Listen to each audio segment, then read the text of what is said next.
Halo, Assalamualaikum warahmatullahi wabarakatuh. Halo teman-teman, ketemu lagi dengan aku, Neni Hermawati.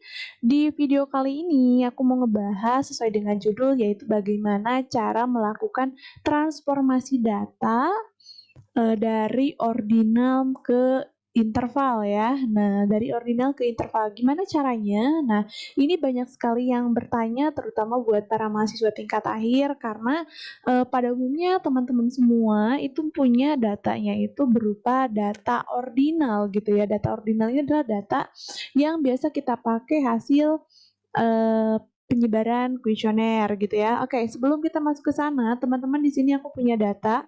Ceritanya ini ada variabel kinerja karyawan. Di sini ada 10 ini ada 10 pertanyaan, tapi ini aku ambil dari data salah satu klien aku di Start Solution.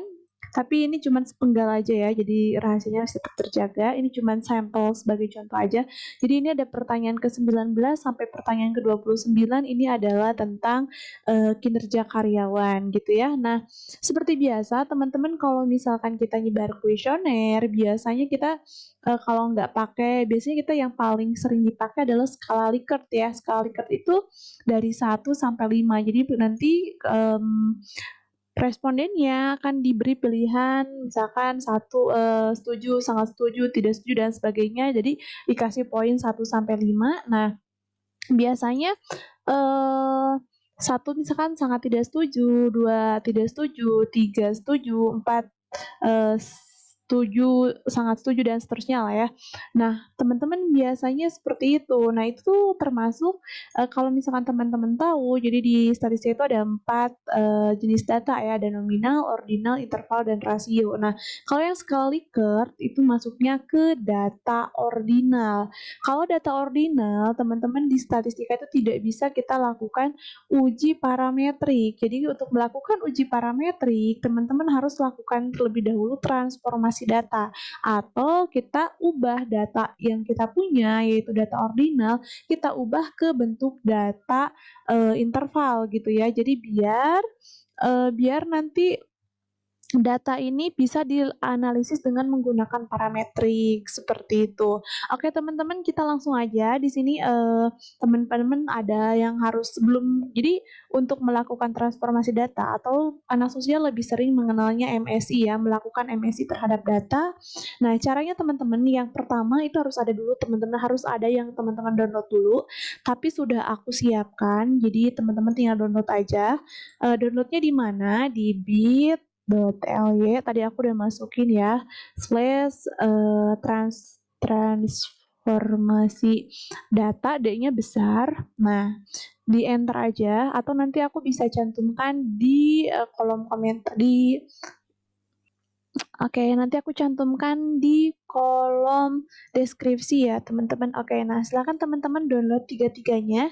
Di sini ada Stat97, terus di sini ada contoh perhitungan MSI-nya, terus ada cara pakai softwarenya. Jadi teman-teman di sini aku udah siapin tiga-tiganya. Yang ini adalah contoh perhitungan MSI secara manualnya. Teman-teman bisa buka di sini ya. Nah, kalau yang ini adalah langkah-langkah yang bisa teman-teman lakukan ketika menggunakan. Kalau yang atasnya adalah ini tools tambahan yang bisa kita gunakan. Silakan teman-teman download dulu. Kalau udah, nanti kita akan sini. Nah, ini nanti bentuk downloadnya akan kayak gini, jadi 3 dalam bentuk ya langsung di-download aja. Kalau udah, sekarang teman-teman kita akan kita double klik yang stat 97-nya ini, kita double klik. Oke. Kita tunggu sebentar, ini adalah data yang akan kita MSI nanti. Nah, kalau udah, silakan teman-teman klik enable ya, yang enable macros. Oke, klik enable-nya. Nah, kalau udah kita tunggu dulu sebentar. Oke, langsung ya. Oke, kalau udah langsung. Nah, teman-teman di sini akan muncul satu tools baru. Jadi satu tools baru statistik. Nah, di sini di menu bar itu kita klik add-ins ya. Add-ins ini nanti yang biasanya kalau misalkan teman-teman nggak download dulu stat 97-nya, yang muncul cuma ini aja gitu ya. Nah, sedangkan yang kita butuhkan adalah tools statistik ini. Kalau udah, teman-teman kita akan lanjut ke bagaimana proses, melakukannya ya. Oke, yang pertama silakan teman-teman klik statistiknya. Kalau udah, silakan di sini ada banyak pilihan. Yang teman-teman pilih adalah successive interval. Jadi ini adalah proses melakukan MSI atau transformasi data. Nah, kalau udah silakan ketik yes aja. Kita akan pakai nanti namanya ya. Oke, nah di sini kita masukkan. Yang kita masukkan adalah kita masukkan datanya karena saya barusan pakai name. Jadi untuk pertanyaannya kan untuk judul pertanyaannya kan tetap saya masukkan ya teman-teman ya. Oke, kalau udah, sekarang kita akan cari di mana kita akan nge-input datanya. Kayak kita akan input di sini teman-teman. Sebenarnya kalau bloknya tuh nggak harus ngeblok semua, di blok 1 juga nggak apa-apa, nanti dia bakal menyesuaikan. Kalau udah, jadi di ini kalau aku ulang lagi ya teman-teman biar nggak kecepatan. Jadi yang di data rank ini masukkan data mana yang akan diinterval yang akan kita ubah dari ordinal ke interval gitu. Nah, kemudian yang total ini teman-teman totalnya tidak perlu dimasukkan ya. Jadi cukup sampai pertanyaan 29 saja.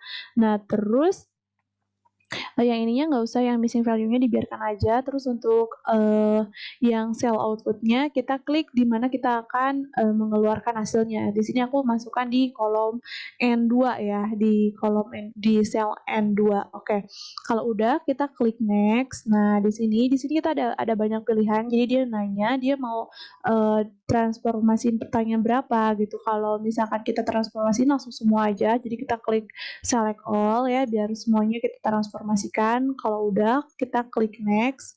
Nah, di sini ada minimum value sama maximal value. Jadi di sini kita masukkan minimumnya 1, untuk maksimumnya adalah 5. Jadi teman-teman disesuaikan karena di sini aku punyanya adalah skala interval skala Likert, sorry maksudnya adalah karena kita di sini adalah skala Likert, di mana skala Likert itu minimumnya 1 dan maksimumnya 5. Nah, kalau udah teman-teman tinggal klik next ya.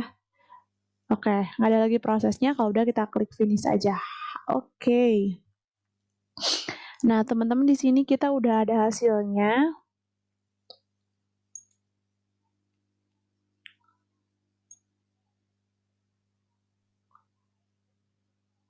Oke. Teman-teman di sini kita udah ada hasilnya. Ini adalah hasil dari successive intervalnya ya. Jadi successive interval atau MSI ini. Jadi ini sudah dalam bentuk interval, sudah dalam bentuk ini ya, sudah dalam bentuk skala interval. Jadi sekarang, nah kalau misalkan teman-teman mau melakukan analisis, jadi teman-teman tinggal lakukan analisis untuk data. Misalkan teman-teman mau melakukan analisis data regresi, teman-teman berarti tinggal lanjut ke tahap berikutnya. Karena di video ini kita hanya akan ngebahas tentang bagaimana melakukan transformasi data dari ordinal ke interval. Nah, teman-teman tinggal hanya perlu melakukan langkah-langkah yang sudah tadi kita bahas saja gitu ya. Untuk selanjutnya untuk analisisnya kita akan bahas di video berikutnya. Oke teman-teman, terima kasih sudah nonton video ini. Sekian, assalamualaikum warahmatullahi wabarakatuh.